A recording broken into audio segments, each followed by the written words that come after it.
Remittance আসে কাদের থেকে? যারা আসলে বকলম শিক্ষিত না, তাই না? বিদেশে যায়, কোন রকমের মানে সাইনও করতে পারে না ঠিক মতো, তারাই তো রেমিটেন্স গুলো পাঠায়। আও কলমলা শিক্ষিত কাকু, আমরা তো মিছা কর নাই, আপনি আসাই কইছেন।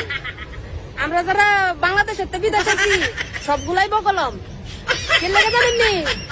আপনি যে দেশে বই রয়েছেন না, সেই দেশের লেখাপড়ার কোনো দাম নাই, কোনো মূল্যায়ন নাই। এই কারণে আমরা বকলম। আর এই দেশের লেখাপড়ারে বিদেশে কেউ গনে না। কাকু বুঝলে যায় না, আপনি যে দেশে আছেন না, সেই দেশে কিন্তু ঘুষ দিয়ে চাকরি পাওয়া যায়। সেই দেশে কোটাদারিতে চাকরি পাওয়া যায়, হারাম টিয়া কামানো যায়। বিদেশ কিন্তু ঘুষ দিয়ে চাকরি পাওয়া যায় না, যোগ্যতা লাগে। আর এই যোগ্যতা মনে করেন এমনি এমনি আয় ভরে নাই। আপনার বাংলাদেশ উমুকের বাপের এনে সামনে খাড়া করাই দিবেন আর 2 লাখ টাকা টেবিলের নিচ দিবেন, আপনার চাকরি হয়ে গেছে না। চাকরি কি 5-6 ঘন্টার মধ্যে খালি শুট টাইপিং বাজায় 1 ঘন্টা একটু ছুটি দিবেন অফিসে, হয়ে গেছে কা হারাম টিয়া কামানি। আর একটা প্রবাসী হালাল টিয়া কামাই কেমনে জানেন?